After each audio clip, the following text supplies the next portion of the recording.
Don't blame the drivers. Those are the words of caution being given to the management of the Public Transport Service Corporation Tobago by its union representative, Ted Taylor. Mr. Taylor said Tobago bus drivers have been clamoring for new buses for close to 10 years, but to date, they're still driving what he describes as old, defective buses.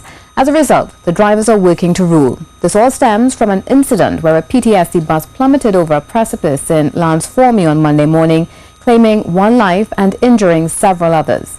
Reporter Patricia Nicholson has the details. Fire officials' reports suggest that a faulty braking system was the reason why the PTSC bus, driven by Christopher Diaz, plunged 100 feet over a precipice in Lance Formey, Tobago, killing 50-year-old Roosevelt Kerr and injuring 5 others, including the driver. Transport and Industrial Workers Union President Tobago, Ted Taylor, extended condolences to Mr. Kerr's family and hoped for the speedy recovery of those injured. In the same breath, he told PTSC management to refrain from blaming the bus drivers for incidents that occur because of faulty buses. The management has been blaming the workers year in, year out. And we are now saying to the management, don't blame us, because it come knocking on your door. Somebody is dead because of your failing to supply a new feeder buses for the road of Tobago and the traveling public.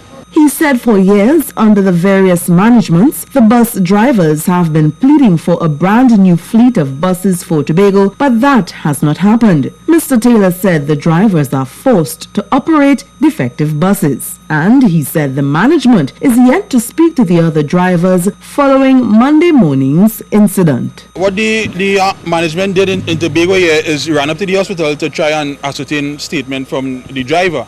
Because at this point in time, they are now looking to blame the driver. They can't blame the driver because we've been asking them to get the proper parts for Tobago to fix these buses.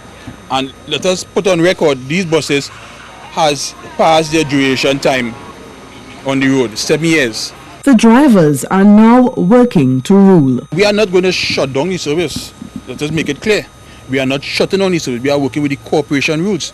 If there is a defect on the buses, it will stay here. Right? It will stay here.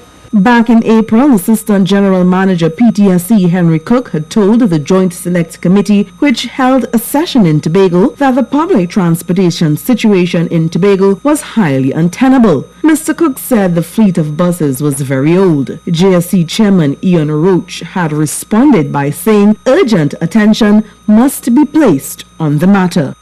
I'm Patricia Nicholson for C News.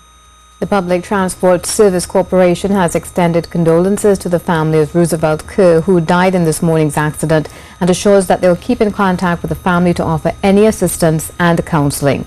CNews spoke to the Deputy General Manager of Communications and Marketing, Carl Ramdio. He said they also hope for the speedy recovery of the driver, Christopher Diaz, and all those who were involved. As it relates to the drivers' concerns about what they describe as old, defective buses, Mr. Ramdeo said the PTSC still continues its aggressive repair and maintenance program.